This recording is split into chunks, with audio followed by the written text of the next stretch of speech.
everybody. Welcome to the Morning Metro. It is Saturday. No, oh shoot, I did it wrong. May 12th. I will never get it right. No matter what I do, I will never get it right. It is May 12th, 2018. We, of course, are your hosts, Grid21 and Gertron. Hello, Gertron. Good morning. Hello, Grid. How are you today? Well, I'm tired. My allergy meds haven't kicked in, which is not fun. But I'm here, and we start on time, which is absolutely super fantastic. We're gonna have an awesome show. I can feel it in my bones, and I can feel it in my coffee, and all that kind of stuff. Let's say hello to some people in the chat.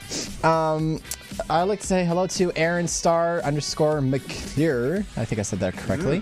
Good morning, Olivia Lover. Hello, Olivia Lover. Good morning. And I think I saw AMH as well. Good morning, sir. How are you? Welcome to the show. What's here?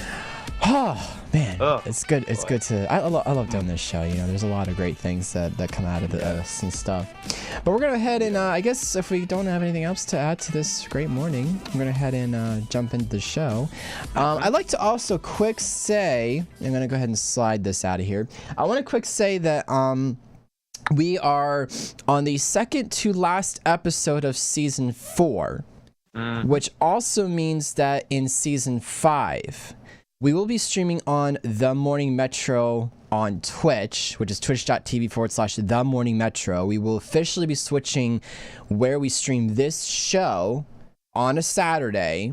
So get ready now. Please go follow twitch.tv/The Morning Metro so you guys can definitely know when we go live and you can still catch the show and not be like, why isn't Grid streaming? And all that kind of stuff and everything. I don't want to have any of those be like, Grid, did you do The Morning Metro? I don't want to be that person to be like, yes, I did.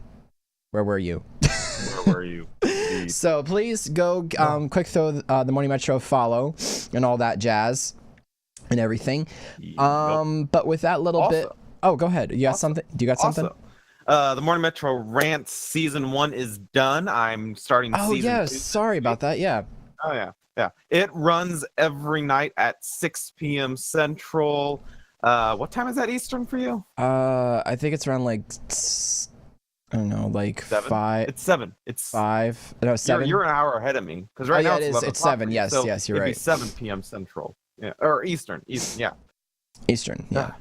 Why is there no Morning Metro command? Why is there no Morning Metro command? Let's see. Exclamation command add, I'm going to call it TMM. Follow the Morning Metro at https://www.twitch.tv/the Morning Metro. Done. Okay. So now we know what that actually means. So where to go? I have to edit the list of commands for my normal streams and stuff. And also too, guys, in the I have to add it to the. I have to manually edit. I have to manually add. Yeah, I don't know in Anchbot if there's a way to just have it pull up a query of all the commands. I still have yet to figure that out. I see. Check out the panels below the stream because, as you guys should hopefully know, that we're also on Google Play Music and iTunes and a bunch of other places. Oh, the Twitch channel and hearthis.at and YouTube. I mean, and also that's a great idea. And also the Morning Metro Twitter, which is at the Morning Metro. Which actually, you know what? I'm sorry. Why am I this video? Sorry, it's on this side. This list here, this is where all the places that we're at. This is all the things you should make note of as it slides out as I point to it. Good job, video. Yes. Yes. So, yes, that is all the things you guys should know. A thing you should probably add with that exclamation TMM is you should go ahead and just add the Morning Metro Twitch stream and then all the other stuff right there as well. All the links and everything all in one. Oh, I can edit the command later. No, yeah, SoundCloud. I know. We moved away from SoundCloud about 2 months ago. We swapped to hearthis.at because SoundCloud has a what was it? It was a cap. It was a cap on how long something could be or the size of stuff. Yep. Yeah. Yep. So We swapped to Heroes.at. I have loved it ever since. It's given us a lot of advantages. I actually even tweeted the guy who owns Heroes.at, and I said, I really love your platform. Thank you. He actually replied back and said, you know, like, you're welcome. So I had a small conversation with him on Twitter. It was super cool, actually. Cool. So yeah, just some business. Is this working? So we're gonna head and now we've got all the business out of the way. Let's get to the articles, which is what this show is about. So let's go ahead and do that. Gertrude, please take the first article. By the way, this article will not let me read the rest of it unless I subscribe to the Wall Street Journal. Really? Yeah. It says, please. You know what? To read full story, please subscribe.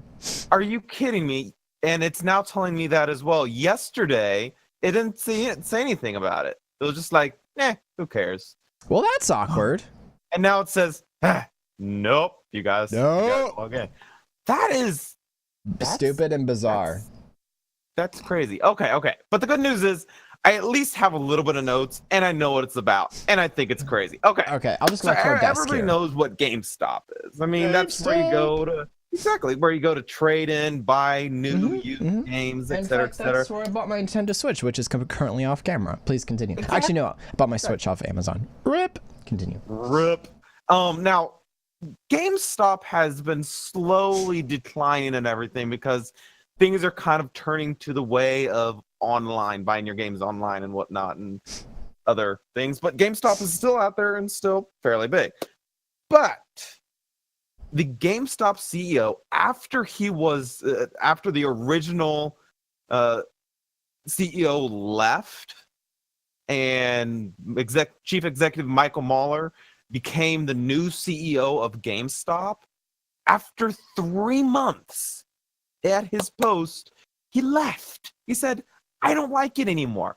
Personal reasons. I don't want to be here. And it's just, why? I mean, you're CEO. Was the responsibilities too large? You know, and honestly, that doesn't say a lot about his character.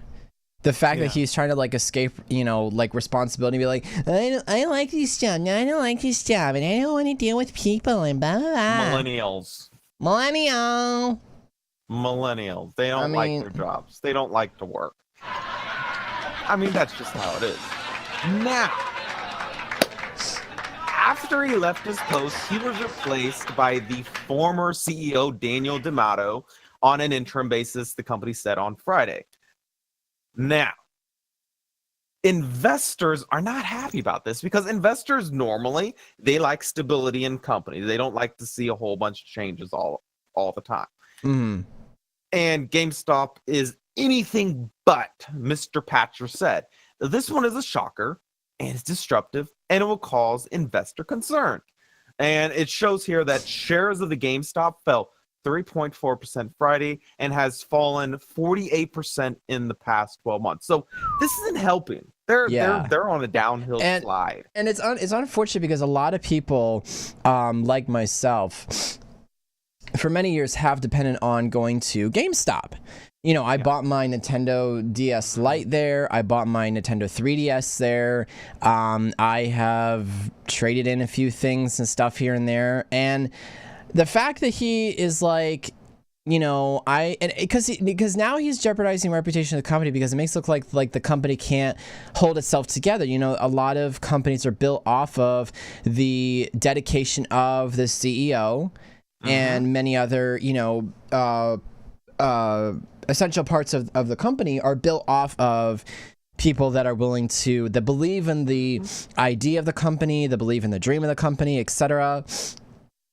And for him to be like, you know, I'm going to, for whatever personal reason, Lord only knows what, to be like, nah, I'm out. Well, then why'd you bother applying for the job in the first place? What, did you have some idea of making yourself some big corporate, you know, blah, blah, blah, you know, kind of thing and stuff. And I'm just kind of like, you know, okay, so yeah, no, that's crazy. Lady Lover says in chat, where I used to live, all the store people loved me and my friend because we would always go around asking for jobs. Oh, wow. Creature, please, says in chat, most humans are literally garbage. That should be executed and burned. Oh my. Oh wow. Not that extreme creature. Nobody has time for that, by the way. No. There it is. No. Ain't nobody got time for that. Okay. So I went ahead, because the Western Journal decided to be a jerk. I went ahead and found this similar article, same topic on Polygon. So cool. I decided to change it up on that one. So I'm going to go ahead and share the link and chat with the new one. Yes, please. I do need that link. So reading through this, it looks like, wow, Mahler was a 16-year veteran of GameStop. He'd been with GameStop for 16 years and then just decides to leave as he becomes the CEO. And they're just, that is not good. Mm-hmm. And the company expects sales to be flat or down in 2018, which, is going to happen. Now, yeah. In March, GameStop reported positive growth in sales for games and collectibles at its stores, partly driven by the strong Nintendo Switch sales. Yeah. So. Yeah, I mean, and the Switch took off like a flippin' hotcake, honestly. Like, it's been... And I have to say, because I do own one, I really do like using it. I just need more games for it. But yeah, like the Nintendo Switch really helped the game market as a whole. And it was such a popular product that even people like myself, it was literally so hard to get your hands on a Switch. Like, you just couldn't. Everybody was sold out, including GameStop. So go ahead. What do you got? I do want to make a point here. Go for it. The CEO before Mahler took over was J. Paul Raines, who left the position purely because of health reasons in 2017. However, Raines did die in March of 2018, 1 month after. That's awesome.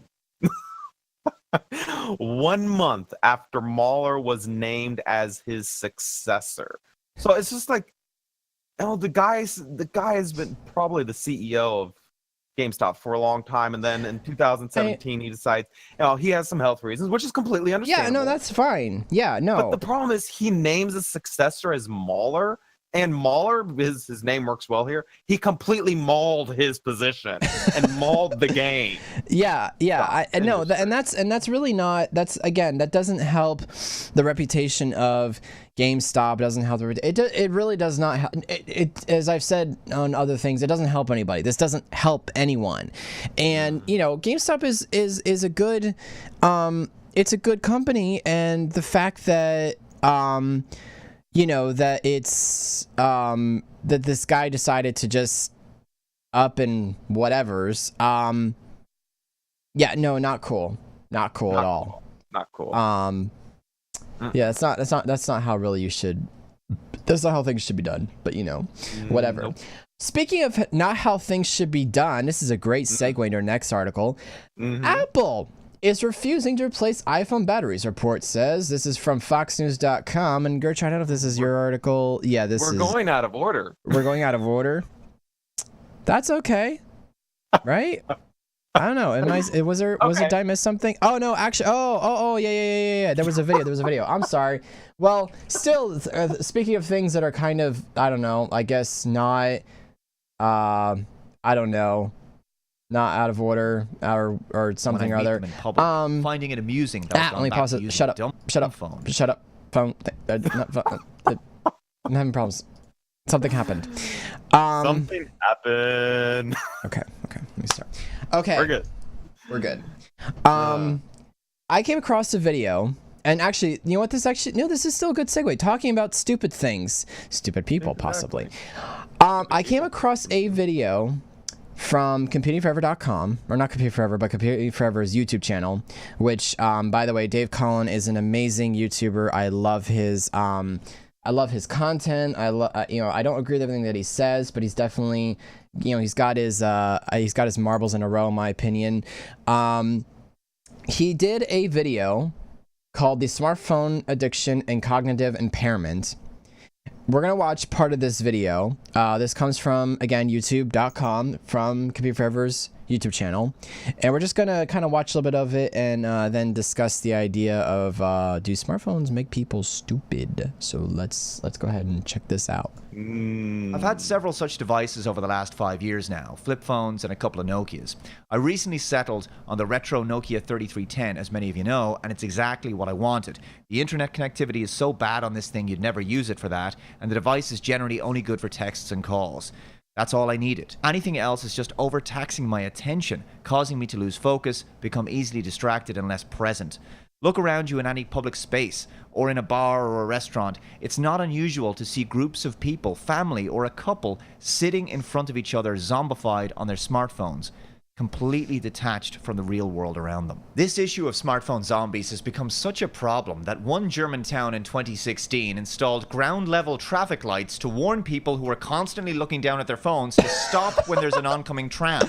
This is because using a smartphone while walking down the street or crossing the road is, I know this is a bit of a shocker, dangerous. Yeah, remember when you were a kid and you were told to look both ways when crossing the street? No, Paying not at attention all. to where you're going is kind of important, it turns out. Really? In Munich, a 15-year-old girl was run over by a tram because her head was buried in her smartphone. It's tragic. It's become an epidemic. These kinds of ridiculous measures of installing traffic lights in the ground shouldn't be necessary. We shouldn't have to pander to addicts who refuse to take responsibility for their own safety and would prefer local governments to treat them like children instead. Suffice to say, as the years have gone on, there's many more people who now feel the way I do. When I take out my bright yellow Nokia now in 2018, I get a completely different reaction than I did 5 years ago. Lots of people now tell me they're thinking of doing the same thing and downgrading, and they can understand why I've done it. Hypernatural monitoring, the real reason we're so addicted to our smartphone. Okay. Dopamine reward centers in our brain are the same areas involved when we eat, have sex, drink alcohol, and ingest drugs, according to David Greenfield, an assistant clinical professor of psychiatry at the University of Connecticut School of Medicine and founder of the Center for Internet and Technology Addiction. Samuel Vessier, lead researcher and assistant professor in McGill University's Department of Psychiatry and Anthropology in Canada, argues that the excessive amount of time we spend on our phones isn't due to an addiction to notifications, but because of our evolutionary need to connect with other people, and the social expectations and reward we derive from our phones is what drives our obsessive behavior. They do make smartphones sound like a drug that our brains cannot resist, and I don't think that's a coincidence either. We've evolved a drive to seek out social engagement. I'm gonna head because there's kind of, this is a very long video. Actually, let me see something really quick. They had done okay, well, I know at some point they had done a study that they felt like that people's like, I guess, where was it? Oh dang, I wish I could find exactly where it was. I should put time codes. But anyway, sort of, I think sort of like my question here would be, and I did pose this question to my Discord community. Actually, I'm gonna scroll back a little bit on here. I asked this a couple weeks ago. Okay.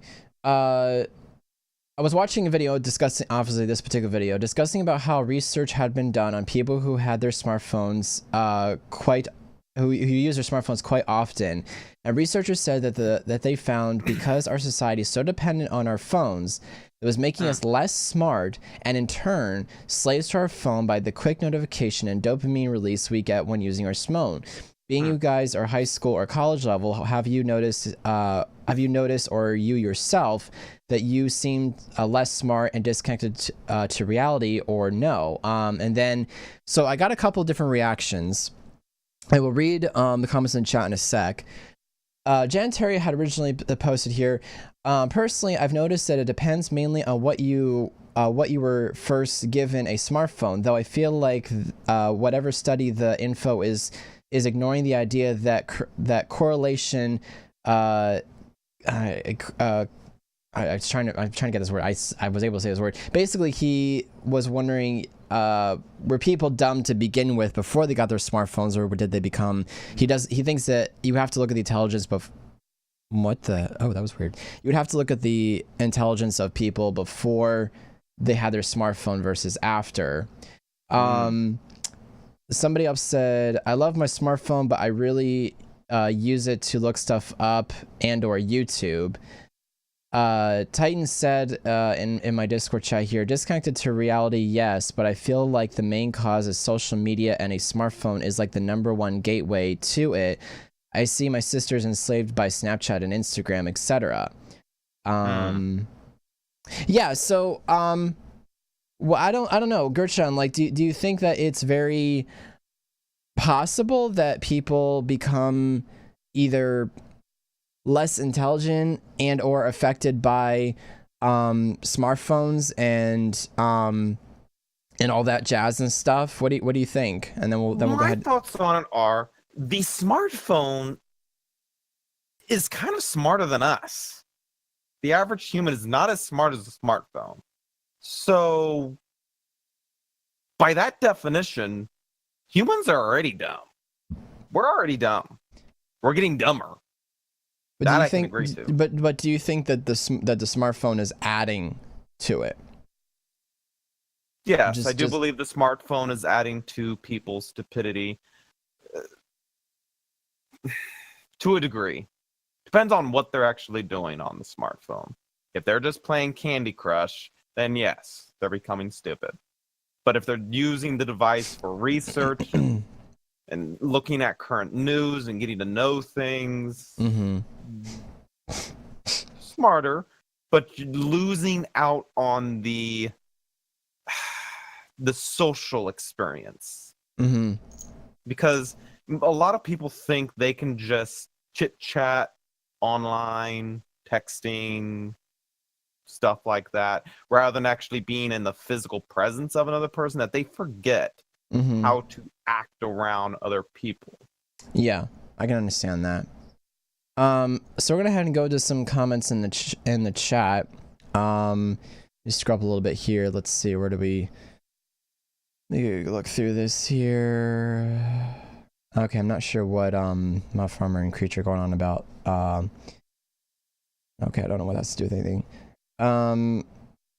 Okay, I'm trying to get to the... Okay, Creature says in chat that he feels that he got smarter after he got his phone, but that's because I used to use it for school and facts I didn't really need to know. It's more contributing to their... Okay, he thinks it's contributing to their bigotry, apparently. We're not getting dumber, we're just more dependent. That's understandable. Yes, the world is becoming dependent on devices. Well, a lot of what I'm noticing is...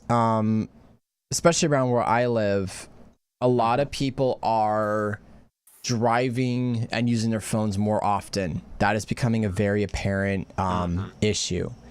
And I have my phone with me, basically almost all the time, sort of. And I'll admit, sometimes I feel, I don't know if for some reason it psychologically feels weird when my phone's not in my back pocket because I'm so used to it being there. That's more of a muscle memory than like I need my phone on me all the time. Sometimes there are some moves where I'm just kind of like, I really don't care what just got tweeted. Like I really don't, that doesn't matter to me.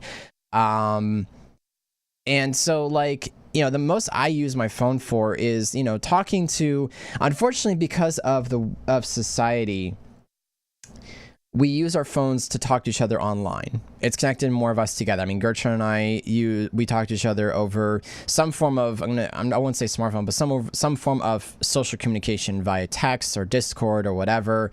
Yep. And that's how we communicate and stuff. That's how we met, was through the online social media. And, we met on TeamSpeak and stuff. And, that's how we communicate. But I do not feel less stupid. I was already smart to begin with before I had my smartphone. I just was able to figure out how to use my smartphone in a smart way.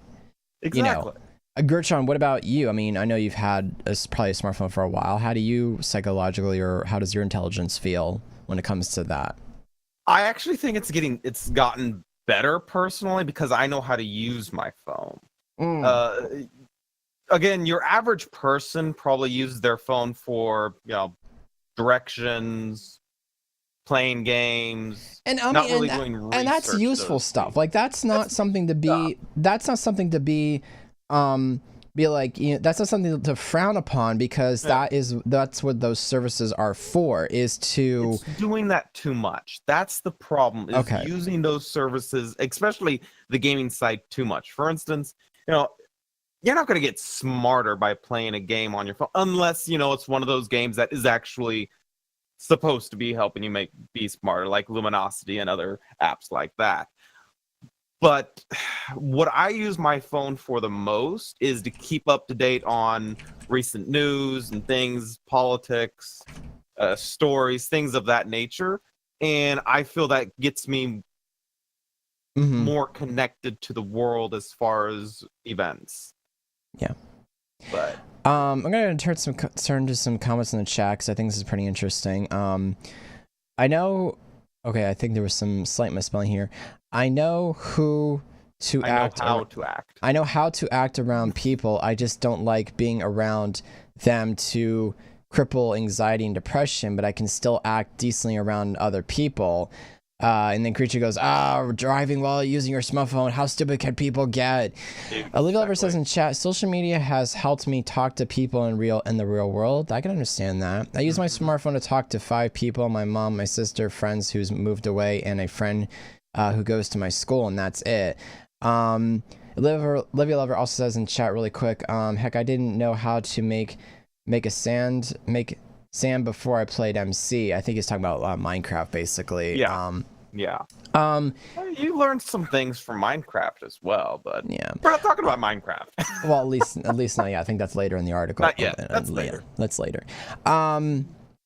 So yeah, no, I really think it kind of depends. I mean, again, I don't agree with everything that like Computing Forever says about it, but I think that yes, in the right time, in the right moment, yes, smartphones are inherently useful, and that is perfectly fine. But beyond that, like it becomes an issue, I think, when you're starting to use it to escape reality too much. I think that, and I'm gonna say really quick here, because I'm gonna I count Discord as a social media platform. I talk to a lot of people on Discord basically almost on a daily basis, and I will say for a fact that I feel like I am able to talk to people more competently, I think, in real life because of the use of things like, not because and I didn't have problems before, because I've been doing media for 11 years straight, and I had to professionally work with businesses, have a professional attitude and mood and stuff. I already knew how to do that. I think that things like Twitch and stuff helped with my confidence of presentation and discussing with people and stuff. So yeah, I don't know. Again, in the right time, in the right place, yes, a lot of this stuff can be used correctly. If not, then you got a problem. And I think this is actually a good segue to the smartphones, because now we can move to the discussion of the fact that Apple's refusing to replace their iPhone batteries. So Gertrude, go ahead and do this now. Okay. In December of last year, Apple admitted that it was slowing down older iPhones in order to preserve battery life and avoid crashes. But this information wasn't conveyed to users until someone noticed how much faster their old iPhone became with a new battery fitted. In response, Apple apologized and started a $29 battery replacement program. As 9to5Mac reports, it looks as though Apple isn't honoring this $29 battery replacement pledge for all eligible iPhone owners. Before Apple will replace the battery, it checks the iPhone for other damages. If any is found that impairs replacement of the battery, then it must be fixed first. But users are claiming that even a small crack in the screen, a dent at the end of the handset, or a broken microphone and speaker are being seen as impairing battery replacement, which I will say is not true at all. Because I worked for PCs, and they replaced iPhone batteries and other Android phone batteries and whatnot. And there were multiple times we replaced the batteries while other things were broken, but it wasn't limiting the use of the phone. It was just the battery wasn't good, and with the battery replacement, you can continue using it, even though there were still some broken things on it. It doesn't impair at all. I personally think the reason they are doing this, because then they can get out even more money, because they have to fix the screen. That's another $100-something to fix the screen versus just the total $29 repair. So it's a money grab. Yeah. As a result of this, the $29 you expected to spend can turn into hundreds of dollars as Apple decides your screen, case, parts must be replaced before the battery. That defeats the point of offering a cheap battery replacement for many, especially as these iPhones are functioning well enough in spite of the damage they have.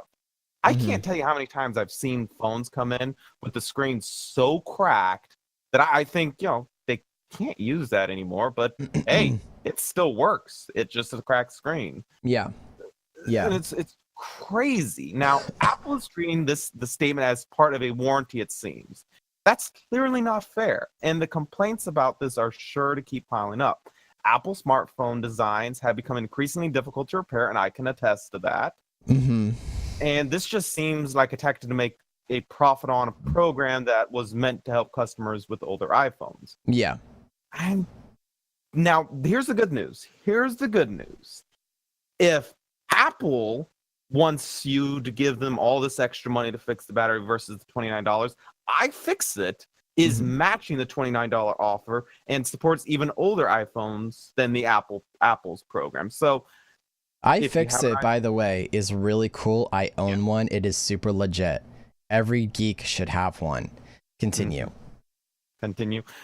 So ultimately, Apple is just another money-grabbing machine. Of course. And they charge an arm and a leg for it. Go ahead and here. I always read comments in chat. Go ahead and read comments in chat. Mind you, please read their names as well. Starting with Olivia Lover 25 on my phone in Germany. Oh, what's this like? Pretty. Let me take a picture of it. Gets ran over. Exactly. Creature, please. They just want your monies. Yup. That's a failing corporation for you. Yup. Creature, please states again. Mop Farmer. Should every company offer free batteries forever? But did you replace the battery for zero labor of cost? And Creature again, all they want is your money dollars. Very true. Mob Farmer says it's their job to make money. I agree, but there comes a certain point when it's too much. I think here, let me go ahead and talk about this because very recently I actually had to do this. So I've had my Note 4 for about, I don't know, 1 to 2 years.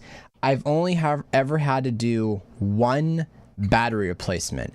Got it off Amazon, ordered it, popped open my phone, popped out the battery, put in the new one, bam, ready to go and back to the races. I think that, like, I mean, Apple's just gonna just ultimately, I mean, Apple is Apple. They're never gonna do anything right, honestly. But the fact, it doesn't really surprise me because, like, they don't, by them not offering battery replacements or charging for, or not making that the batteries user replaceable, they lose out. Apple, well, and okay, to some degree, Apple's actually pretty smart when you think about it. They have figured out how to lock their own market down, that when somebody needs something replaced, they're able to basically say, no, you can't do this by user. We have to do it. Please give us the money. And so that's what that is what's kept their company going, because they have figured out how to squeeze their own consumers out of every penny that they've got for them to keep making a profit. And that makes, and yes, that makes sense. Now it stinks that, that it locks us down about, as far as,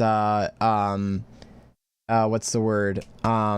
It locks us down as far as, not, flexibility of a phone, but basically why would you buy iPhone to begin with? I mean, that's your first mistake. Right? Good gravy. I mean, they took away the headphone jack. Yes, but what the heck is up with that? Okay, but there's a reason for that. Okay, there's a reason for that. If you think about it, 1/8-inch cable only offers left and right sound.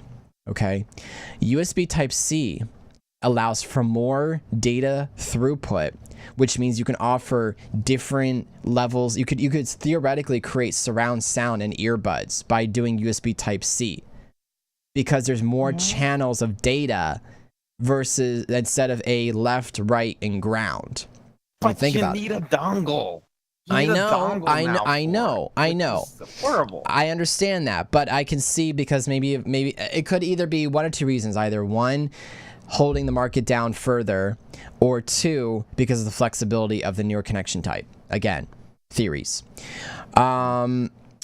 Mob Farmer says in chat, and this is actually a good point. No, they locked customers in and created the attitude that every 2 to 4 years I must have a new phone, a new iPhone. Yes, iPhone. that's definitely very true.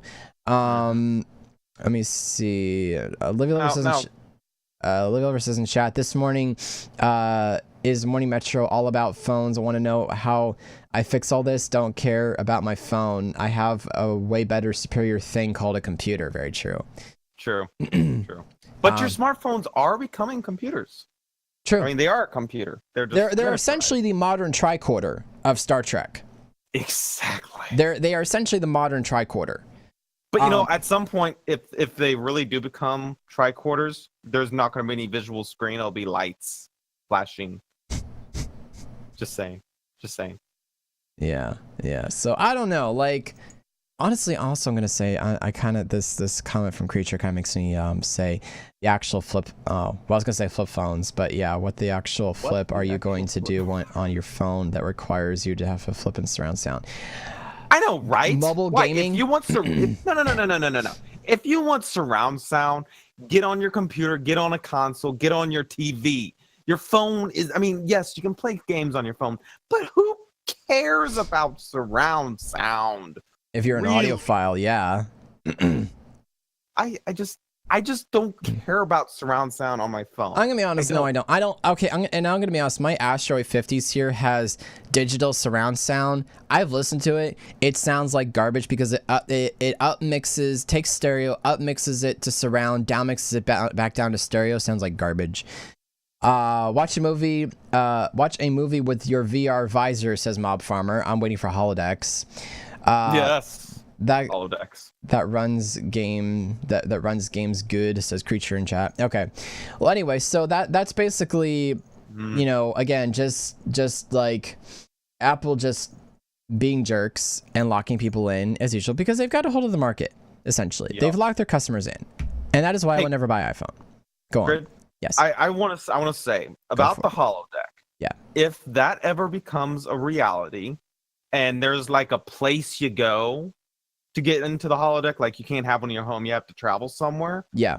You and I are going to have a live show of the Morning Metro. Yeah. We are going, I don't care how much it costs, we will both find the money somehow, even if I have to take out a loan or something, and we're going to go.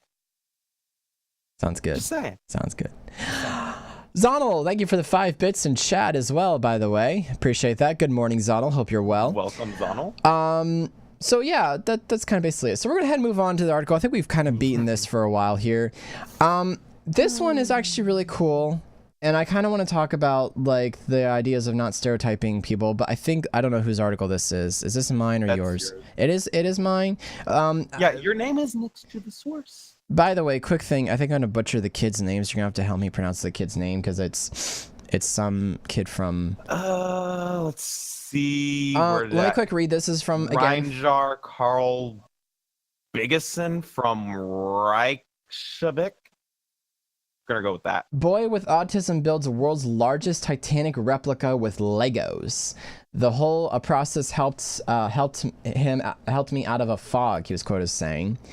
A now 15-year-old boy from Iceland used 56,000 Legos to build a replica of the world's most famous ships, the Titanic. Bunjur Karl Biggesen from Reykjavik, the country's capital, built the model when he was just 10 years old. Okay, first of all, that is impressive. Good morning, Misa Girl. Welcome to the show as well.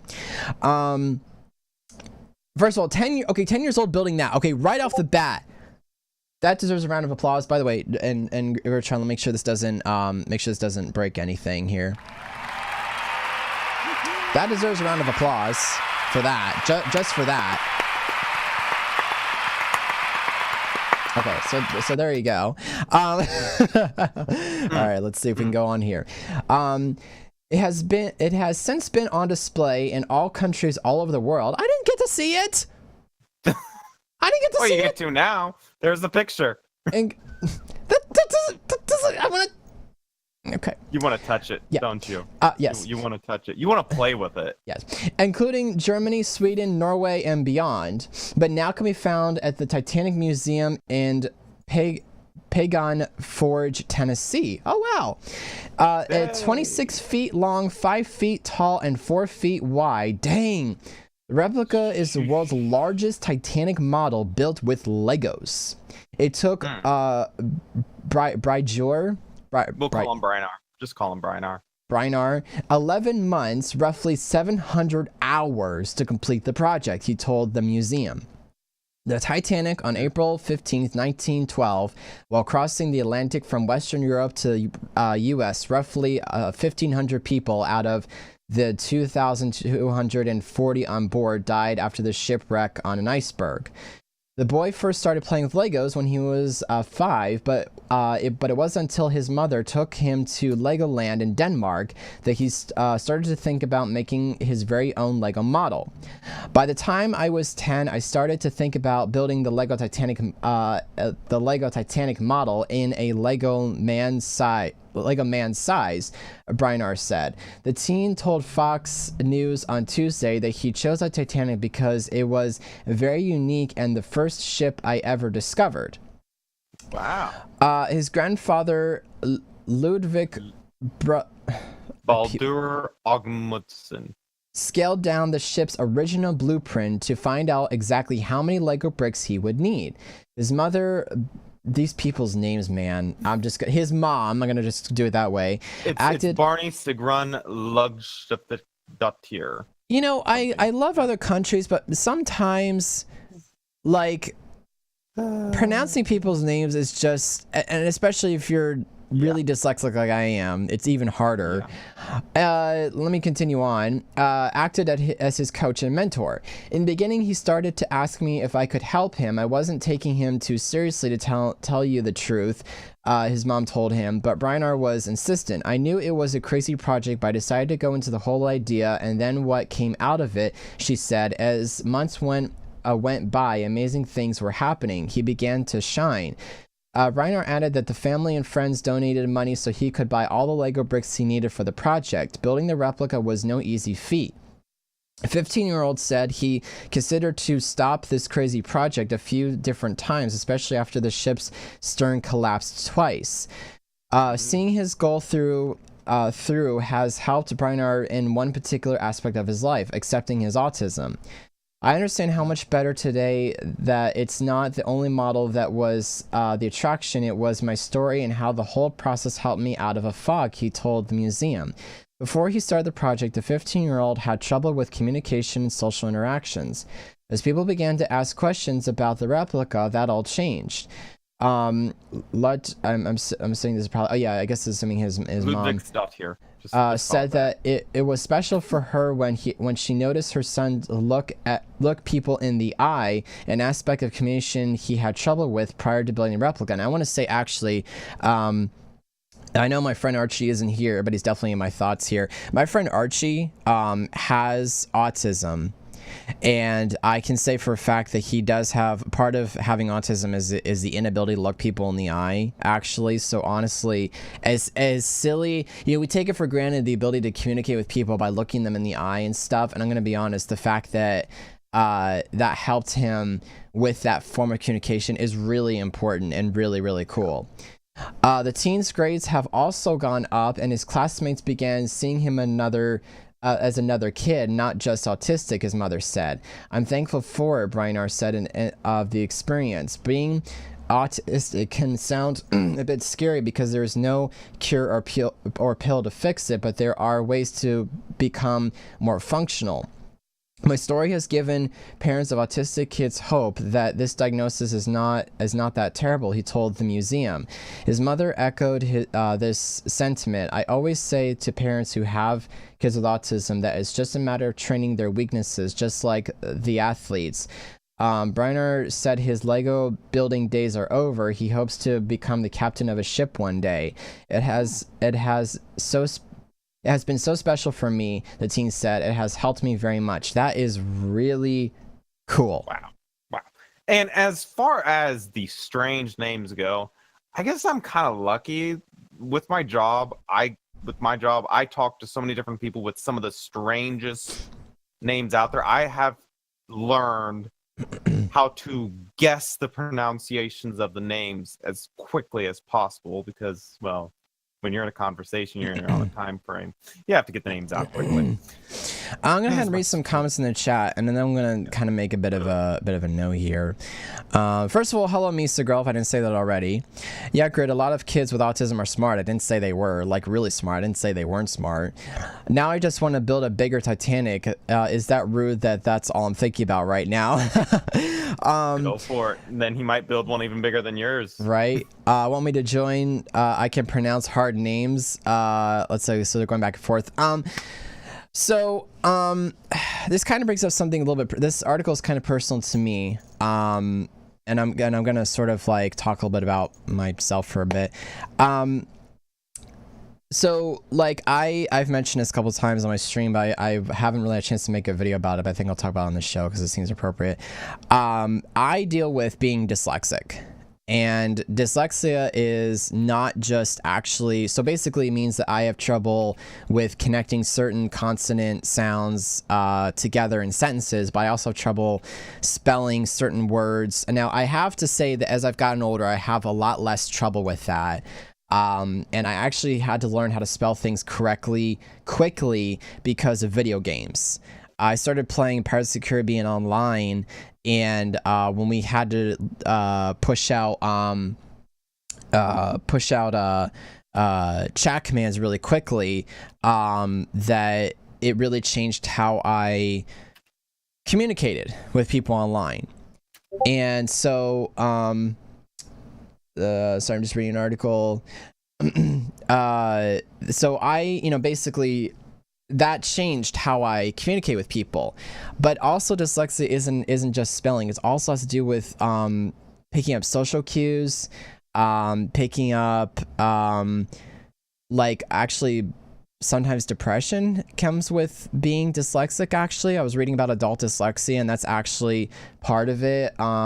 Understanding certain instructions, I have trouble reversing the order of things sometimes and stuff. It's a whole thing and stuff. But I want to say that like I feel, and this is where I sort of said this earlier, that like doing things like Twitch and stuff, I think has really helped me as a dyslexic get better not having so much trouble with things. I know one of my friends, Ogie and Kamink, who streams on Twitch as well, has Asperger's, and he said that he felt like that him being a Twitch streamer has helped him overcome and deal with that, part of his I'm gonna call it a mental feature. It's some, and honestly, the cool part is sometimes people who have Asperger's or who have autism or dyslexia or whatever you have and whatever end up sometimes being, because your brain is rewired just ever so slightly, it actually kind of makes you almost more intelligent in a way, like because your brain looks at problems differently. Like I can solve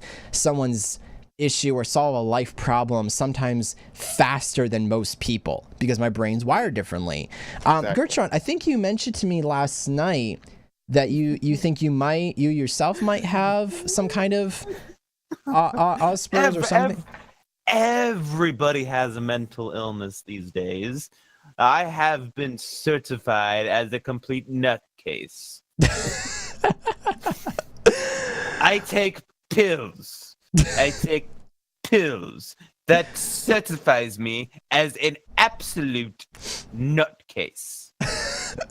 Okay. I'm gonna read some of the comments in chat, and we sort of gotta get a little bit move on here. Zonal says in chat, 100% right, Grid. People think it's just a reading and writing struggle with it, but it's a whole lot more than that. Yeah, it really is. I don't believe in mental disabilities. They're mental compatibilities. That's a good way of thinking about it. Yeah. Just because you're not the same as other people doesn't mean you have a disability. That's really that's a really good point, Creature. Hello, Hunter. Well, I haven't seen you here in a while. How are you doing, man? Welcome. Let's see. He likes Creature my has, British accent, by the way. Yeah. Creature has anxiety, depression, and social pathy. Sociopathy.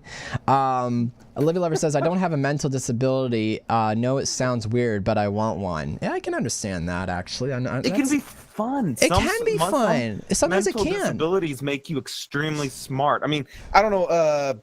Have you watched The Good Doctor? No. Okay, you should totally watch that. That is perfect example of autism doing the best. Okay, so The Good Doctor, I can't remember his actual name of the show right now. I think it's Sean Murphy. Yeah. He has autism, but he has photo memory, perfect recall. I mean, he's autistic, so he has a hard time, speaking to people. Yes. But man, get him under a knife or thinking about a disease, and he will completely blow your mind. Yeah, no, like I believe it, like honestly.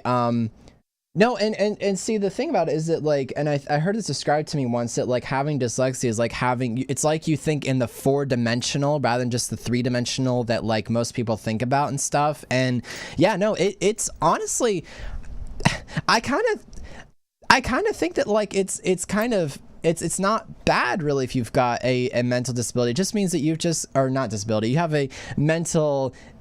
It's sort of like having a superpower. It's sort of like having a superpower in a way that nobody else understands in some cases. I mean, there are so many people out there that have mental disabilities that when we look at them, it sounds like they have no idea what they're talking about. But inside, if you really looked at it, they're just saying things so much more intelligently, so much more sophisticatedly that we're too dumb to understand. It reminds me of that scene from the with Benedict Cumberbatch from Sherlock Holmes. He goes, "I'm a high thinking sociopath," or something like that. Like, I mean, with the mind palace kind of things and everything. Like, that's just, and. Yeah, so no, I mean, I'm gonna say right here, if you are somebody in chat or if you're somebody who's listening to this on our respected places, I'm going to validate you and say that you are not dumb, you are not stupid, you are a very intelligent human being. You should be very proud of who you are and use your mental abilities to the fullest capacity, whatever it is, honestly. So, okay, we're going to head and move on. We have 4 more articles. We're going to have to maybe speed through a couple of them. Gertrude, I believe this is your time. This is your time. Take advantage of it. All right. Time. Okay. So to preface this, I'm sure everybody here has heard of the Boy Scouts. The Boy Scouts. I mean, Boy Scouts, Girl Scouts. I was never in the Scouts. I know. I started in the Scouts, but then I quit. But the Boy Scouts is meant for boys. Girl Scouts is meant for girls. But recently, they have decided to take out the word boy in Boy Scouts, calling it now Scouts. And they are going to be accepting females, males, anybody who wants to be in there now, basically. Now, that's not sitting well with a lot of people. A lot of people don't like that. The Mormon Church has been with the Boy Scouts for over a century. Centuries old. They've been a part of them. But now the Mormon Church is cutting its century-old ties with the Boy Scouts. The Mormon Church said Tuesday it will sever all ties with the Boy Scouts of America and at the end of next year and place its remaining 425,000 boys into a gospel-focused youth program it is developing. The move ends a nearly century-old relationship that was based on shared values. Now, here's a little understanding of how Girl Scouts, I don't know what's going to happen to Girl Scouts. Something's going to happen there. Something's going to happen at some point. We're just going to say that. Okay. So, joining the Boy Scouts is practically automatic among Mormon boys, and the religion has long been the biggest sponsor of Boy Scout troops in the United States. The Mormon boys who will be leaving represent about 18.5% of the 2.3 million youth in the organization. That is a huge drop. It is. That is huge. And there are so many other people that are going to be leaving as well. This just happens to be one of the largest groups. The Mormon Church said in its statement that the move is about creating its own youth program that it can use for its increasingly global membership, but the two organizations' value clearly have been diverging in the recent years. I'm gonna quick jump in here, and first of all, we need some crickets chirping on this. What? Ain't nobody got time for that. Wait. Ain't nobody got time for that. Secondly, I'm going to go nuts with this and say that this is because of the feminist movement. I feel like this is because of the liberal left. You know, equality in the Boy Scouts. What about the Girl Scouts? Wait, do boys get to join? Do boys get to join? The Girl Hey, Scouts? can I? You know, can like? And see, this is what I hate about liberal America. This is what is so annoying about it. It's ruining stuff like this. It's wrong. Everything. It's irritating. The Boy Scouts are meant for boys because boys do boy things. Yes. That girls shouldn't be around to see because they're boys. Or here. Boys do boy things, or here, and girls do girl things that boys don't necessarily need to be seeing. So it's like now the boys don't have their, I know safe space is considered, you know, it's a liberal. They don't have their man space. But they don't have, exactly, they don't have their man space anymore. Boys don't have their man space anymore, and that is horrible. Because that's just Zonal asks in chat real fast, is the Scouts about religion as well? They do have a very, very slight. They did have a very slight undertone of religion. It wasn't something that was hugely big, but you know, I believe they did say prayers at certain times, but it wasn't like a huge deal that everybody that's in the Boy Scouts are Christians or religious. It just they tried to have the same value. They tried to have at least some decent center values, I think. Yeah. Let's just call it like I'm going to call it universal values of sorts, I guess, if you want to say. Mob Farmer says in chat they have lost 1 million members over the last 10 years. They are doomed. Kids today don't want to join the Boy Scouts. Lover says in chat, why do people think it's segregation? Boys need their boy room to do boy things with other boys doing boy things. I agree. Exactly. Creature says they're like 12. They don't need their man space. They're what's the word? Prepubescent and hormonal. Thank you. And this is true. They're prepubescent and they're hormonal, and I'm gonna say it. The reason you separated boys from girls in the Scouts and why you have separation in a lot of other places too, like you have boys around the men's room and things like that, is because I'm just going to say this, Grid. You may not like how I'm saying this, but I'm going to say it. What? Kids are having sex earlier and earlier now. Yes. They are, and that's true. The reason you need them separated is so there isn't the temptation or the sight that could actually happen. But now you're gonna have people complaining and making arguments. They're gonna be like, the girls are in the Boy Scouts, and the boy says something that might be a little racy, and then it'll be like, and then the girl's gonna be all complaining about, yeah, I can't believe he said it.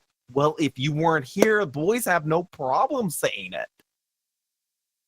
This is just like the amount of like, I'm sorry, I hate to say this word, but this is gonna cause a lot of hell, honestly. It really is. Because like it's ridiculous that like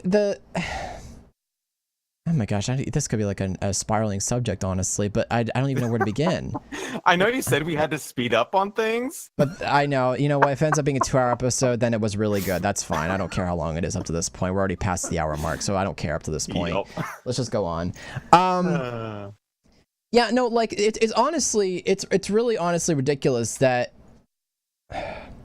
the amount of how far things are falling with stuff like this is ridiculous. It's really unnecessary. Crazy. Yeah, now, it's really unnecessary. Back in 2015, the Boy Scouts decided they would allow gay troop leaders, and then last year they announced they would allow girls in this rank. Now, about if you're gay, if you're homosexual, that's fine. You're allowed your opinions. But I personally think in the Boy Scouts, if you have a man who is gay around a whole bunch of boys, that causes screaming problems. lawsuits. Mm-hmm. Because, while you don't think that they will, they could do things to the boys that are not Appropriate. nice happening. Yeah. And hello, Shami. You walked in on a great stream, by the way. Hey, Shami, how are you, man? I'm gonna read some comments in the chat. Oh gosh, the Grid Guardian. Grid Guardian. Whoa. The chat. What is happening here? Okay, so Okay. So I understand some of you are using the word gay in chat, and Grid Guardian is automatically getting rid of that. I understand this conversation is kind of talking about that, so you're not in trouble. You're not in trouble, not at all. Chat's no, going crazy. Chat's Try going not crazy. to use that, or use like GY instead. Yeah. So your message Sorry doesn't about get that. deleted? No. Okay. Let's. Yeah, talk about it's a bad word. I know. Okay, well, people kept. Well, okay. Quick backstory. People kept asking me when I was streaming if I was gay, and the answer is no. And I got tired of seeing it, so I banned the word. Okay. So, gays and contagious, and all gay men aren't rapists. Says creature in chat. Let's see. There was something the mob farmer said that caught my attention. BS. If you gay like men, it doesn't mean you are a pedophile. True. That is true. That is completely true. But what ends up happening is that people think something like that is going on, and then people make accusations. I think even if they're completely what I'm waiting to happen is that basically what I'm waiting to happen is that basically there's going to be an increase of problems, going to be an increase of pregnancies in the Boy Scouts. Then there's going to be an increase in a statistic for that. Then parents are going to start complaining. And then basically what's going to happen is that you have not solved a problem. You have added to a problem. You've just relabeled what the problem. What the Boy Scout becomes is it becomes a brothel. Wow.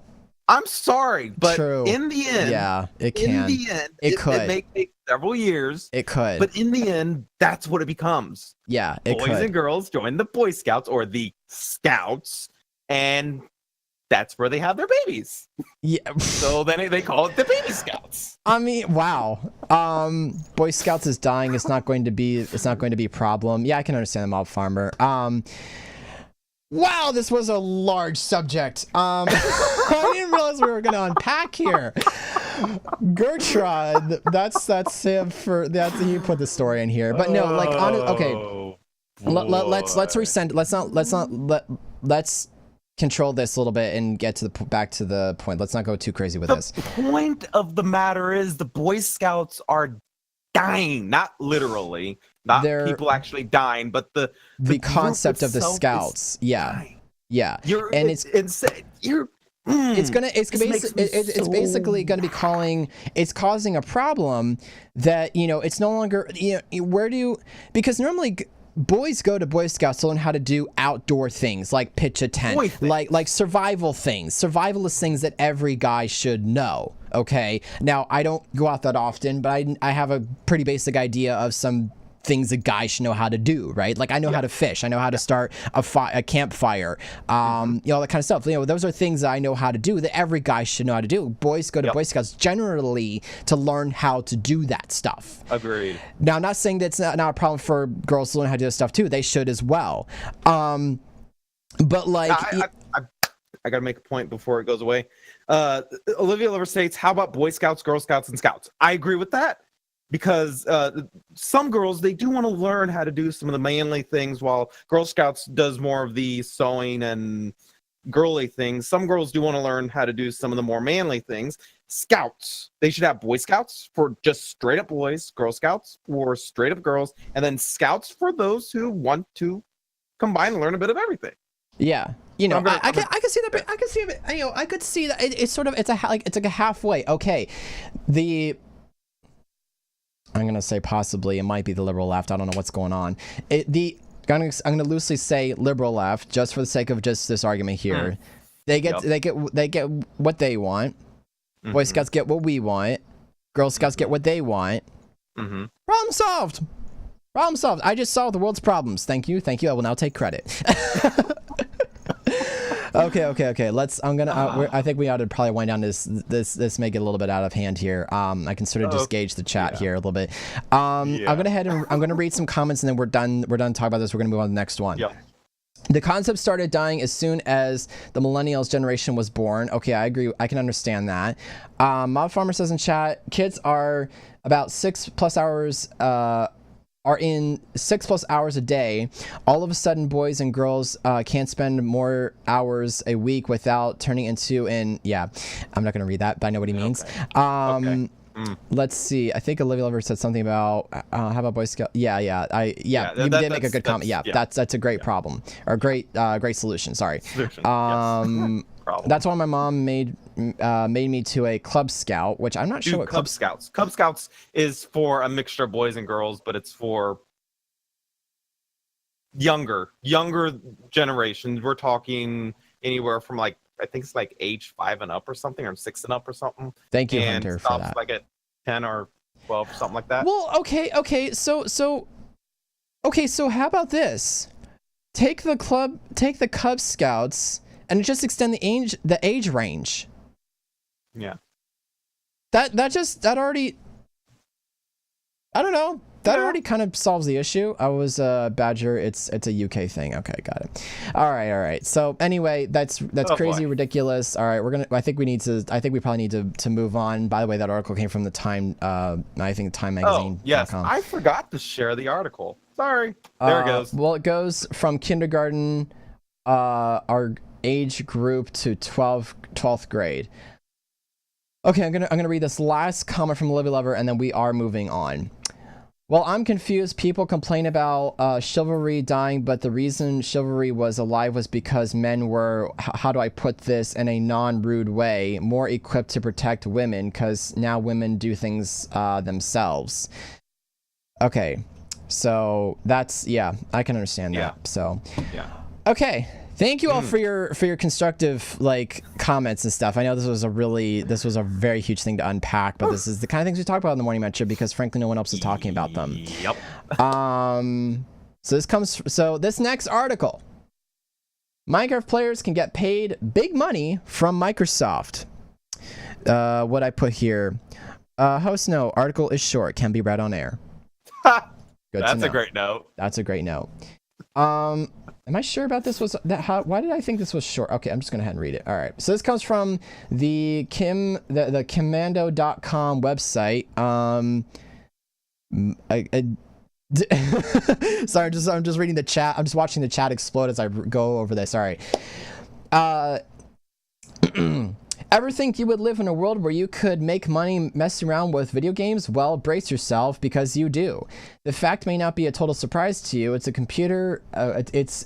computer and video game industry is worth many billions of dollars per year. But still, if we knew money could be made with games, many of us probably would have chosen a different career path. For what it's worth, it may not be too late. If you're going to get into a game, Minecraft riches could be your future. The game isn't what you make of it. Since being released in November 2011, wow, that's about 7 years ago, I think. Yep. Minecraft became one of the most popular games in the world. A big part of the game's appeal is that it is a sandbox video game which allows its players to really play around and essentially make a virtual world whatever they like. There are no specific goals to accomplish in Minecraft, which means its players plenty of freedom to design, build, roam, and do anything else. Anything else the game's constructs will allow. I'm running out of steam here. I'm trying to continue reading this. Really, the digital world one roams around in can be anything the player can dream up. Because of that, some of the very basic, whereas are very, very. This is really badly written, by the way. I feel like this is so badly written.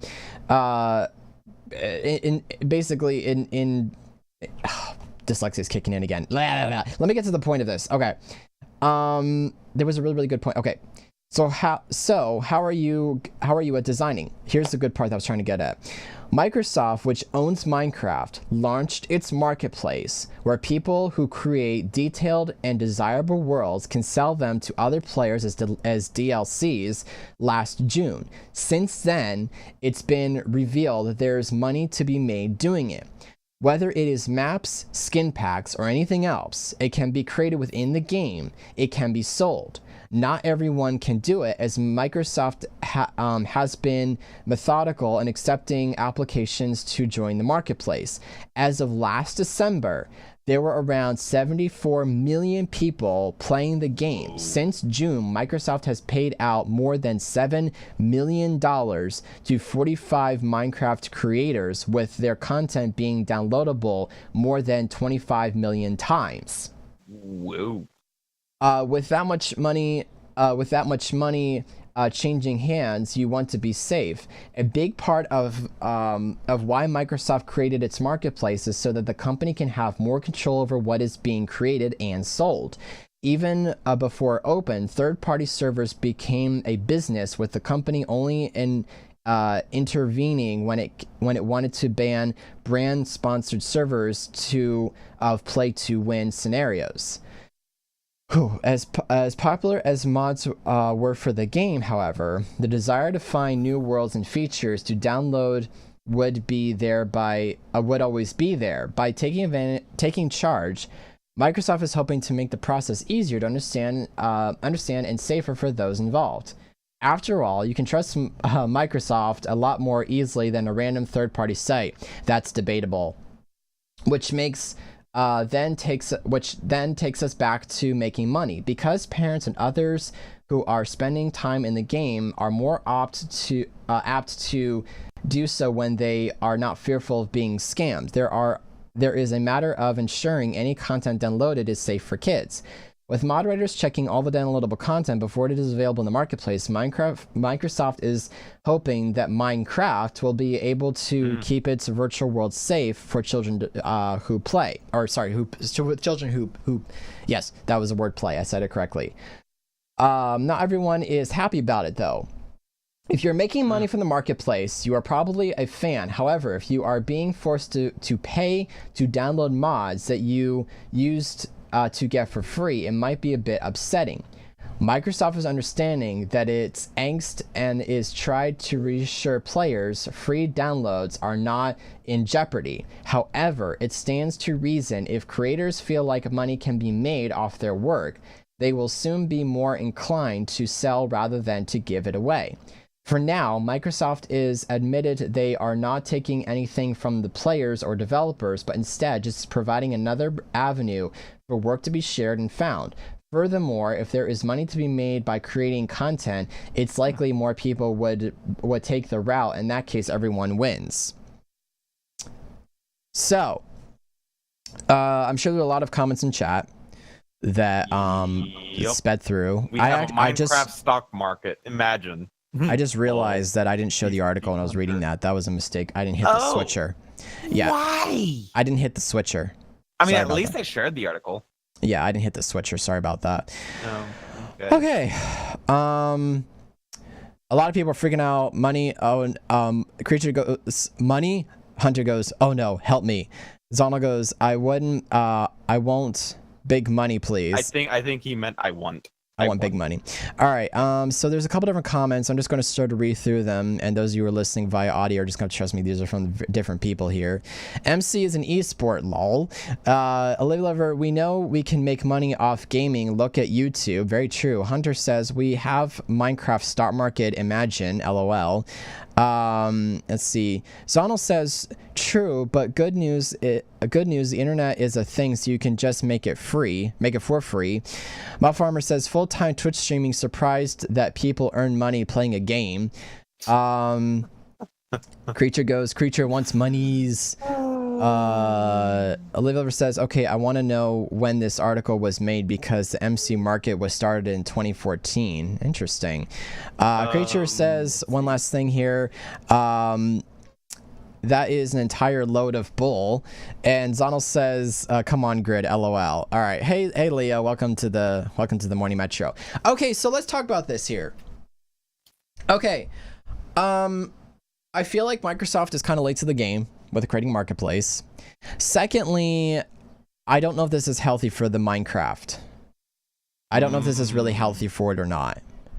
I feel like that this is going to create an awkward competition because people will always go for free. I get a lot of the mods that I run on Minecraft literally for free without having to go into Marketplace. And on top of that, also, Microsoft took Minecraft and recoded it, and I think they recoded it in like C++ or something like that. So that's, you know, that explains why they were probably going to the Marketplace and stuff. But I don't know if this is really what Minecraft needs, because a lot of people feel like that Minecraft is quote unquote dying. And actually, I'll give you some interesting tidbit. I'm part of a Discord server that's called let me look it up really fast. It's called the Minecraft Resource Chat, where people basically in the looking for section, they look for people like builders, graphic designers, server trailer makers such as myself. But I'll tell you, getting into that market is really tough. Because I was talking to a server owner that said the reason why that is difficult is because a lot of people don't understand what goes into creating that kind of content, that a lot of his young kids selling or wanting those services and then wanting dirt cheap for it. So I don't really feel like that this is healthy for the game, because it just makes it look like, I don't know, there's just something about it just doesn't hit me right. And the chat is just going crazy over this. We've hit some good subjects today, let me tell you.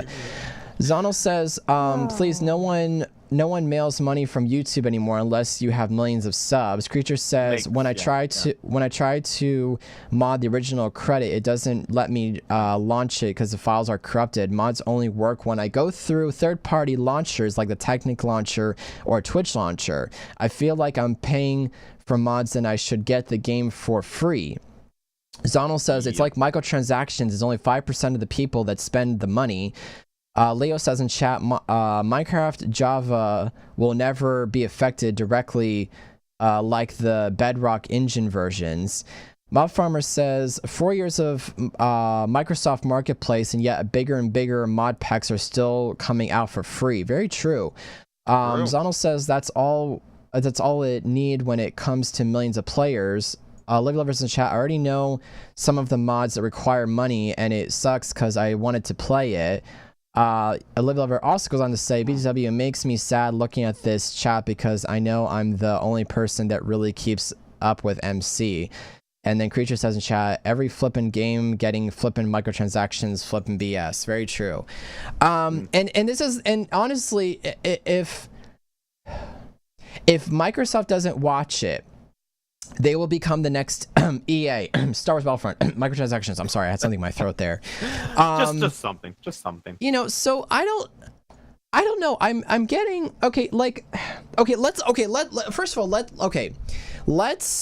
let's sort something here.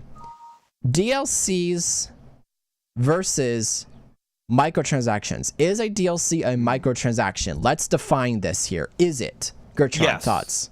Yes, it is, depending on how many they have. I understand if it's one DLC that has a whole bunch of stuff in it. Like, it's a huge pack and paying for that. I can see that. But if it's one tiny little mod, I mean, I don't care how big that one particular mod is.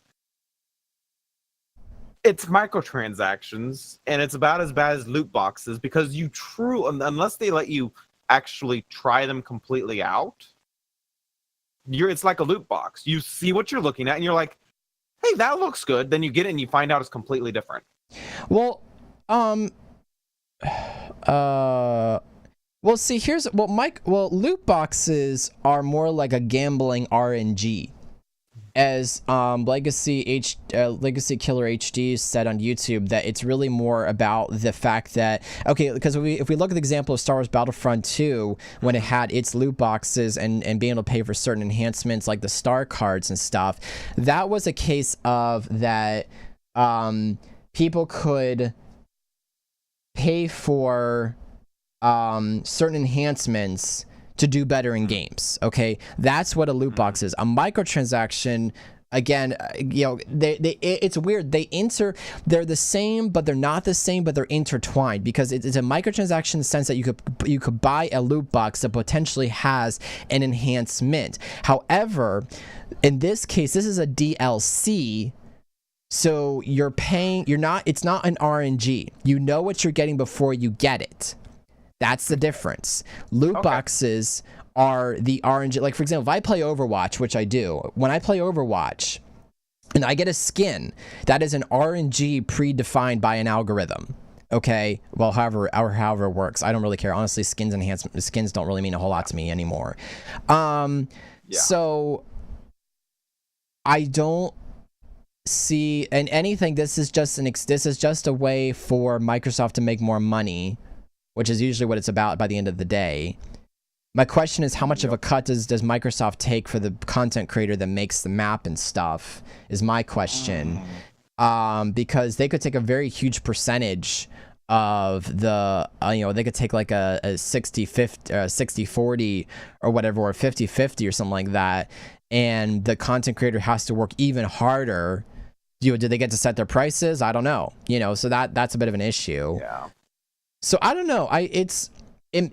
It's like it was one of those. It was better on paper than in reality, kind of things. So Gertrude, what do you agree, not agree about this? What do you think about some of this? As far as like now that I've sort of helped define some of this, do you think this is a bad move on Microsoft? Do you think that this is gonna like? Well, it's another way for them to get money, yes. But because there are so many free options out there, the only people who are really going to spend money are either A, people who have no idea that there are free options out there, in which case we need to help them, and we need to let them know that there are free options. They don't have to pay for it. And B, there are people who just have a lot of money and are willing to spend it. Yeah.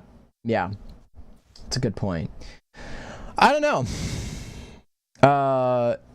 Haha, great. We can hear every time your Discord goes off. Yes, I know. I have my Discord sounds enabled so that in case Gord's trying to make a note to me, I could catch it. Because I know it's there. It's fine. I don't really mind up to this point. They need a nudge feature. I remember when I had Windows Messenger back in the day. Yeah. There was a nudge feature. When you push the nudge feature, you could you could have it set by default to either make a noise or if it actually shake the screen in front of you. Interesting. And that was great because you can get somebody's attention without having to make any noises. Yeah. Or the old classic TeamSpeak had a poke feature that you actually didn't have to well, we don't use that anymore. We use Discord because it's more stable. TeamSpeak died. Well, it's not that it died. It's just it fell out of style. Okay. This is a Gertron story. This made me laugh so hard, and I can't wait to see what you guys are gonna think in the chat here about this. Every so often we hit upon really good articles in TMM, and I kind of sit there and I realize that we talk about like kind of. Normally my streams are PG family friendly, but TMM I know hits on some really real world stuff, and I always find it interesting to see what you guys think. And I really, first of all, thank you. I want to thank everybody midstream here. Thank you to everybody who is here, who is watching and has stuck this far. You guys are truly awesome. It really means a lot to me that you all are here. I love you guys so much for listening and also for watching. Your input is very important to me because it really gives me an idea of what do my viewers feel. I want to know what you guys think. I care about your views. It's important. So we're going to go ahead and talk about this. Chat, I would love to know what you guys think of this as well. Gertron, please start this article. What the freak? I'm going to title this exactly how it has in the article. Sexuality expert tells parents to ask for a baby's consent before changing their diaper. People say what? People say what? Why? Are you kidding me? Why? Nobody has time for that. I don't have a sound effect for this other than just like. I mean, come on. Are you kidding me? Wait for it. What? Okay. Okay. Go ahead. This was published on May 10th of 2018 on the This is from Journal. westernjournal.com. Continue. Yep. This is stupid. Yeah. During a segment on the Australian Broadcasting Corporation, obviously the lefts have gone all across the world. A sexuality educator encouraged parents to ask their babies for consent before changing their diaper. What? Okay, so if they say no, you're just supposed to, okay, fine, you can keep a poopy diaper. No. What does the baby have to do? Like, go like, me? I mean, like, what? Really? Okay, so Deanna Carson describes herself on her website as a leading Australian sexuality educator, researcher, speaker, author, and ultimate keeper of a straight face when dispelling children's misconceptions about bodies and baby making. Now, she is also a member of the National LGBTIQ, and I'm sorry, it's that little acronym has gone from LGBT to IQ. I can't wait till it's like 20 letters long, and you're just like, forget it. Health Alliance, the Society of Australian Sexologists. Hold a sec. We need an abbreviation for an abbreviation for an abbreviation. Exactly. Continue. Sorry. Exactly. The Society of Australian Sexologists and National Speakers, Association of Australia, and Partners in Prevention. Carson advocates for a consent culture and claims that parents asking for permission before changing their baby's diapers will reinforce the idea of consent in children's early. Oh my gosh. What? Why? Baby has a poopy diaper. I don't care if you want change or not. You're getting changed. Yeah, regarding consent law. Okay, go on. Okay. There is so much wrong about this article. Okay, first of all, a baby could care less. The baby's just trying to tell you, I got crap in my diaper. Please do something about it.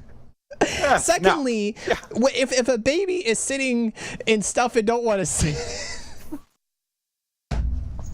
it's unhealthy. I know. Why right? even?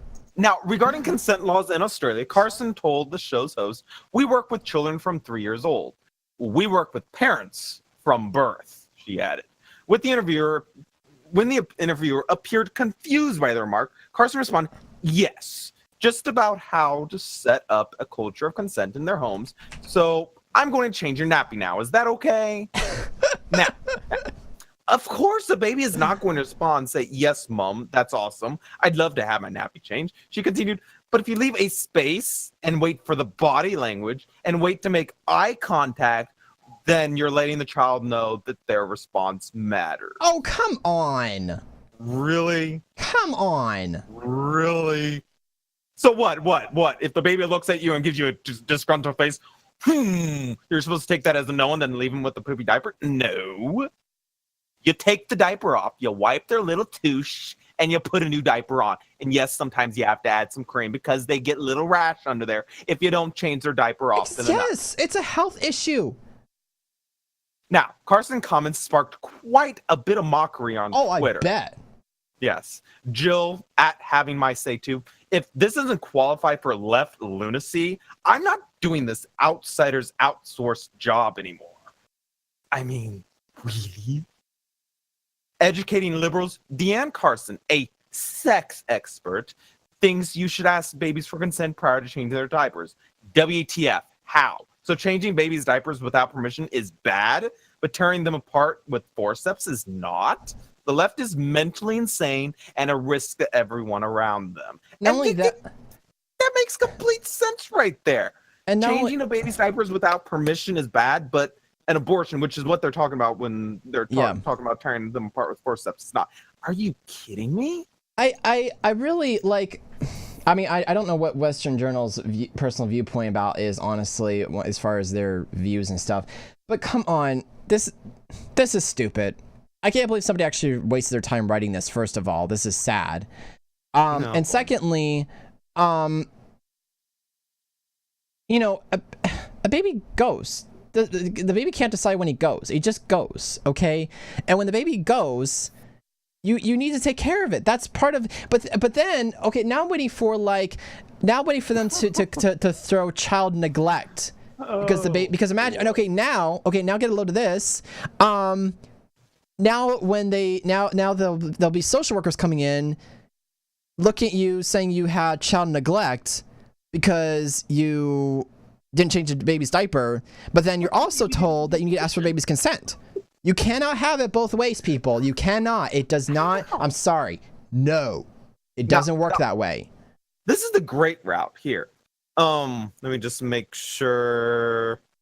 Yes. This is not the way to prepare kids to avoid the trauma of molestation. Deanne Carson's technique teaches kids that everything is up for negotiation. If parents wants that exhausting route, great. The rest of us can't be bothered. Basically, what they're talking about there is, yes, sadly, children do get molested. Unfortunately. But if you teaching kids that everything's up for negotiation, then now you can negotiate whether or not molestation is okay or not, and then the parent's going to agree with you. No. If the adult's going to molest you, they're going to molest you whether or not you agree with it or not. Now, it's all wrong. It's all wrong. But, and this is why I usual the Norning Metro goodbye. What? I don't know. Okay. Now, Carson responds to all this pushback that she received via Facebook on a Facebook post on Monday. I gave an interview the other day about teaching consent to young children. It was in response to the Four Corners episode featuring the incredibly courageous Saxon Mullins. She wrote, "Sadly, some people have chosen to ridicule me. Oh no, pink hair must be a lesbian." Oh wow. And the notion of giving infants bodily autonomy, poo in the nappies, am I right? Gosh. For those people, I'm posting this. 1 in 3 girls and 1 in 7 boys will be sexually assaulted by the time they are 18 years old. 1 in 12 girls will be sexually abused before their 6th birthday, she continued. The work we do with children, teachers, and parents is international best practices in abuse prevention. It teaches children their rights and their responsibilities, and it connects them with the people who care and can help. It invites their parents into the discussion and is sensitive to cultural and family values. Troll me all you want, add to your blog inches, but remember that when you do, you are negating the voices of these brave survivors of sexual abuse. Now, my problem with this, I'm sorry, I've got to say, my problem with this is I can understand when they're old enough to speak with you and talk back, but when they're babies, they have no idea what you're doing. Yeah.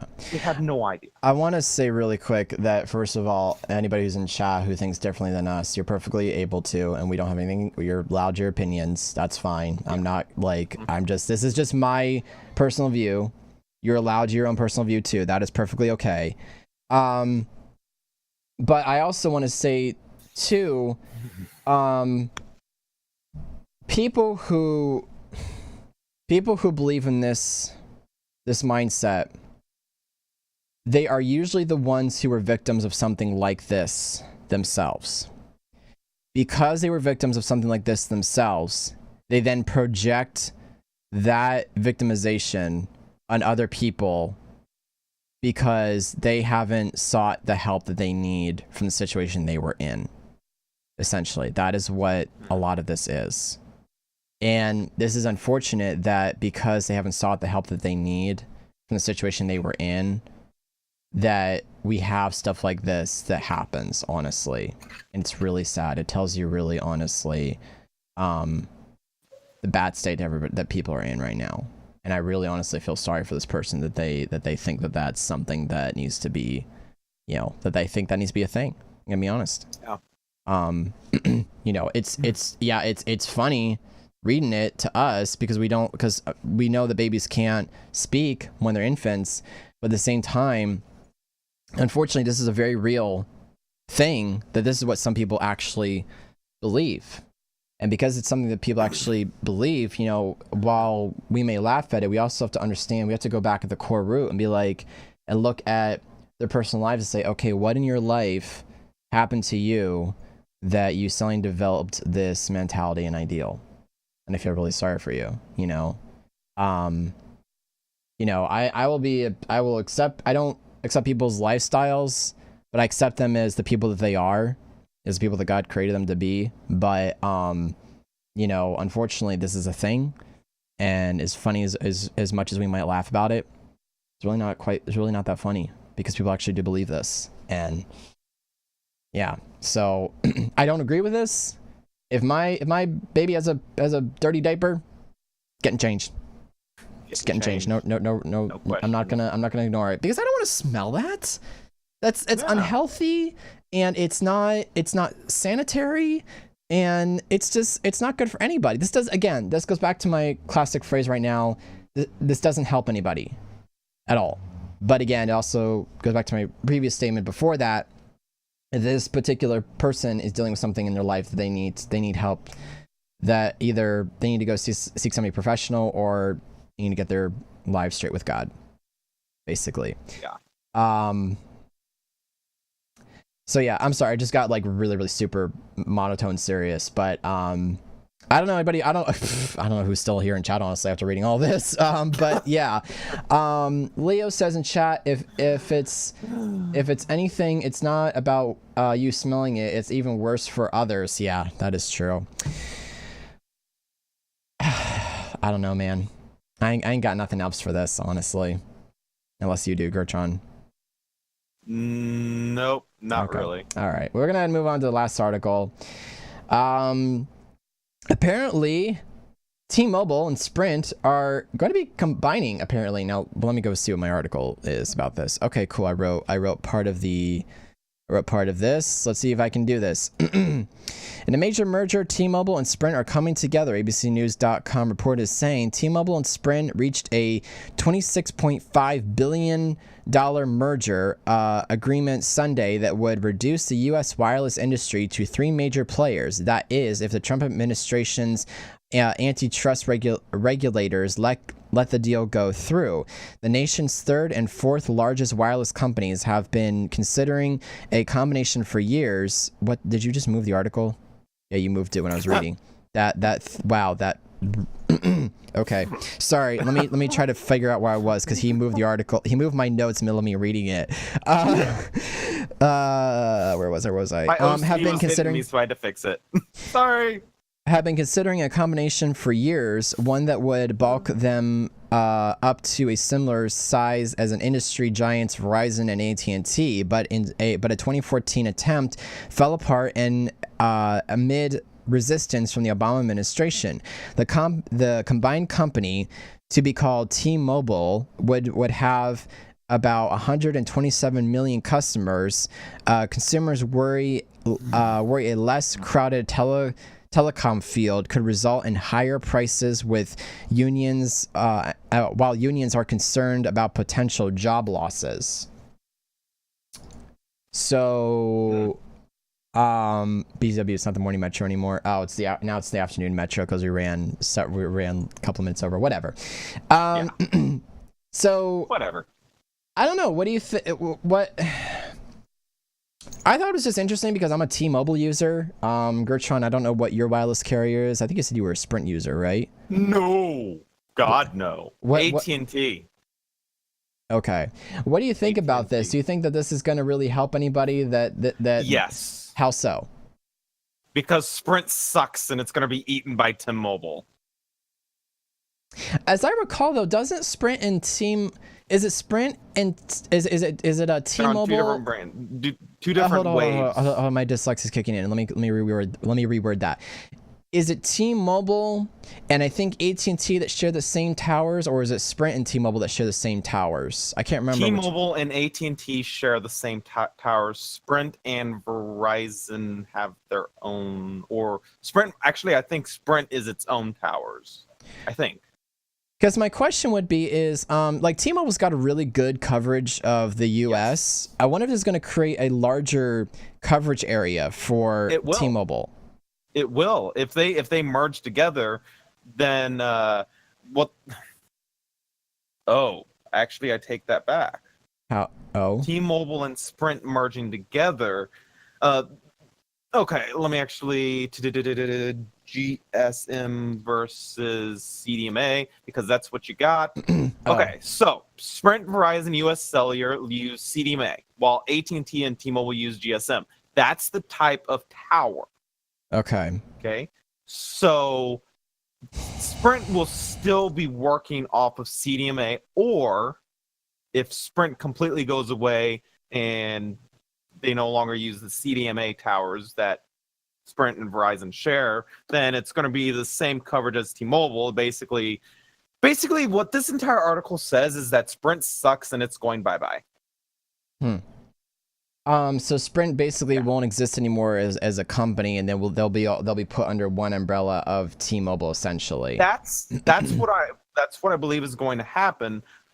Otherwise, you'll have T-Mobile phones out there that will say, "Hey, we work on GSM," or "Hey, we only work on CDMA," which never get a CDMA. CDMA sucks. GSM is so much better because that's AT&T and T-Mobile.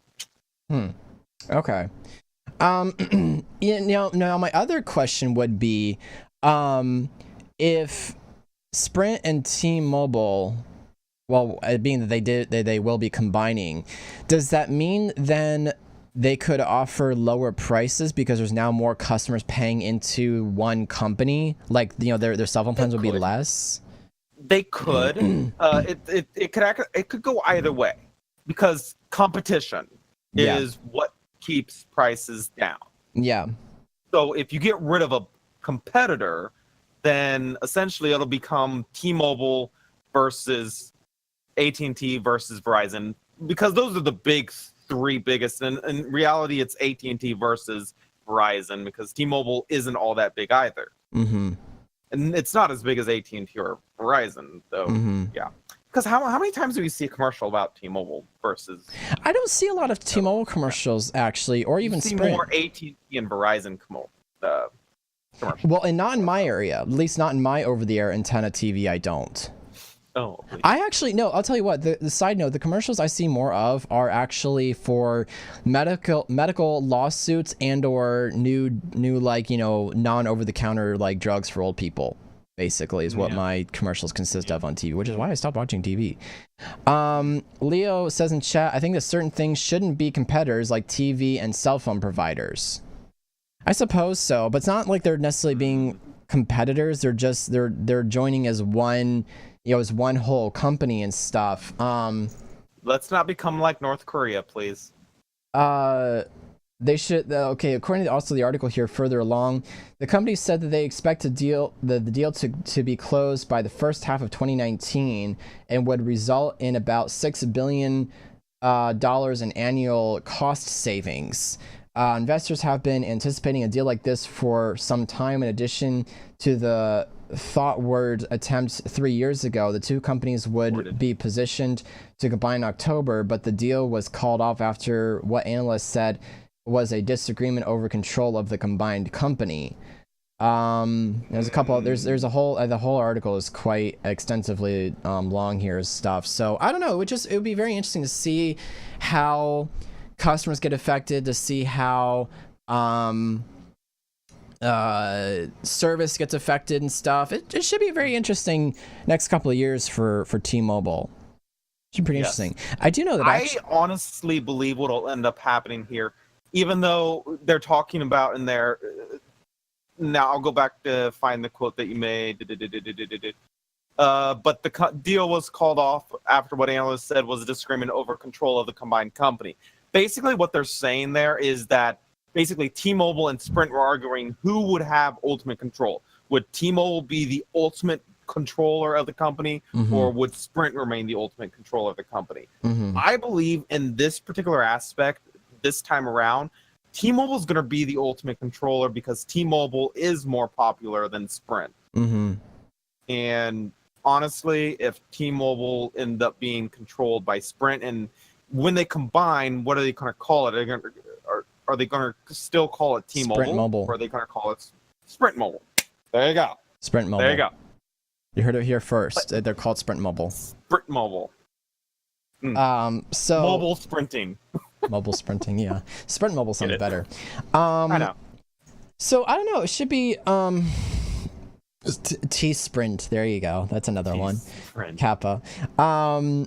Yeah, I don't know. I just thought it was just interesting. Beat me to it. Nice. Says on chat. Sounds like you're sprinting for tea, like green tea, herbal tea. That sounds good. Actually, I might make some on the show. Ooh, relaxing. Green tea. Okay. I don't know. Anyway, just wanted to quick, touch on it and stuff like that. So, but yeah. So, thank you guys so much. We're finally at the end of the show at an hour and 50 minutes. I think that's the longest one on record that we've ever done, which is really crazy. I'm just gonna go ahead and cue up our outro music here. But thank you to everybody that listened on listened on iTunes, Google Play, Twitch, and YouTube. I know again we touched some really tough tough subjects and everything, but I just want to quick say again, your opinions are your own and everything and all that good stuff. I still love you guys. You're still welcome here, and I want you to still feel welcomed here. But that's the end of our show. I would like to say that we will not be live next Saturday. We'll be live the Saturday after that, which is, let me go look on the calendar, which would be May 26th, which will be the final episode for season 4 again. I also want to make one more note that we will be then live streaming the Morning Metro at twitch.tv/the Morning Metro, which you can see in the rotating thing there. So again, please go throw the Morning Metro a follow on Twitch if you wish to go, if you want to continue seeing the show live. Check out all of my panels below the stream, and I don't usually do this, so I'm going to go ahead and just do it, including Grid 21 merch, as well as also all the links for the Morning Metro on Google Play Music, iTunes, and wherever else. Please also follow the Morning Metro at the Morning Metro on Twitter as well. And again, if you want to email articles, of course it will say in the outro voice thing, but if you want to send us articles, please email us at the Morning Metro at gmail.com, or actually go ahead and tweet us on Twitter if you want to as well. We read Twitter tweets as well. So yeah, I think that's it. And until then, we will catch you guys later. Have an awesome rest of your Saturday, and also have a great Monday, because this will get posted on Monday and everything like that. So have a great next week and all that. Until then, catch you guys later. Thank you for listening to the Morning Metro. All stories and articles belong to their respected companies. Songs used for broadcasts. Intro music, Retro Funky by Persephone. Remix by Sundance. Outro music, 305 by Approach Nirvana. All music belongs to their respected copyright holders. For article submissions, questions, comments, or concerns, please email us at themorningmetro@gmail.com.